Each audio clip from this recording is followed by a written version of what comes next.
I'm Shannon Thrasher, and this is 30-Second Tactics. Today I'm going to talk about getting the most out of the training you do manage to get to.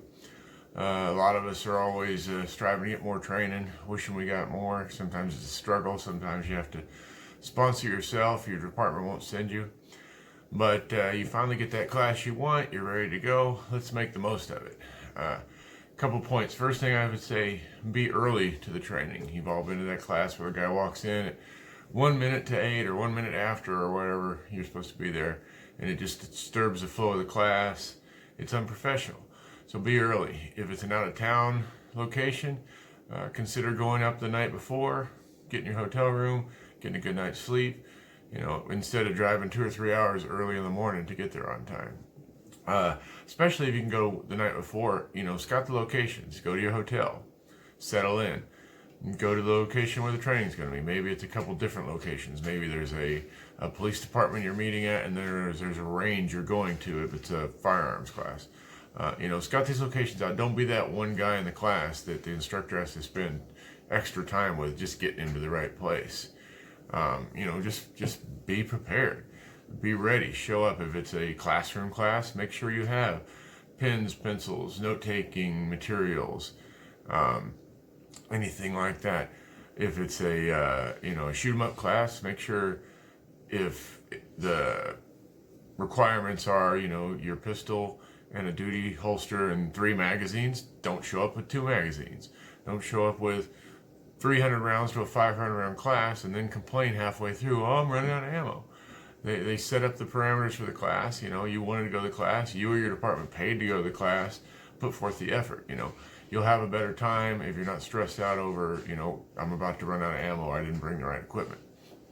Always, whether it's a hot summer day or a cold, rainy day, always bring water. Your body needs water whether you're hot or cold. Bring some bottled water. Bring food, bring snacks.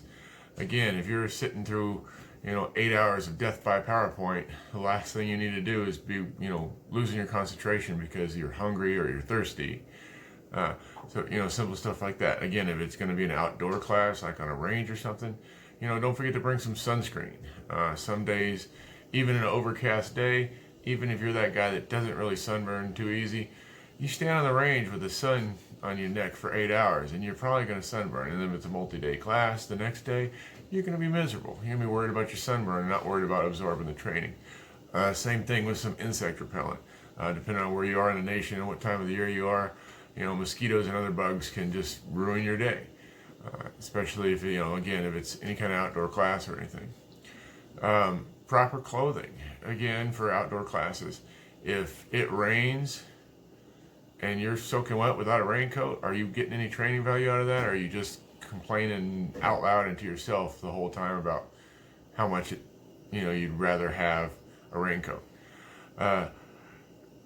Maybe, dress cooler, dress warmer. It just depends on the situation. But don't be that guy that's, losing training value because you just didn't take a simple thing of pulling the right jacket or the right pants. Again, if it's a range course or a physical course of some kind, you might even consider a pair of knee pads. Every time you get on a knee on a concrete range, you risk going out a little too hard, and now you've got a bruise, and now the rest of the training time you're worried about that. Not an injury that's good enough to take you out of the training or bad enough, but one that, now you're thinking about that instead of absorbing the training. And the last thing I'm going to talk about, and this one's kind of more important than all the others, in my opinion, it's be teachable. I mean, a lot of us, the more training we get, the more we think we know everything, the more we think we know the way we're going to do it. I like the expression tools in a toolbox. Every class you go to, you're just adding tools to your toolbox. Now, there might be some obscure little, spanner wrench thing at the bottom of your toolbox that you only use once every 5 years, or that you bought and never used, but it's still in the toolbox and doesn't hurt anything being there. So don't be that guy that goes to class and thinks he knows it all, thinks he knows a better way to do it. If the instructor's teaching you something that you think, this ain't the good way to do it, well, you know what? It's his class. You paid to be there, or your department paid to be there. As long as it's not something that's unsafe, obviously that's a different issue. Just do it his way, try it out. Maybe you'll learn something new, maybe you won't. What does it hurt? Again, don't be that student that's going to interrupt the whole class trying to act like you know more than the instructor does. Even if you do, it's not your class. All right, guys. I hope that helped. That's all I have for today. As always, work, train, and repeat. Stay safe.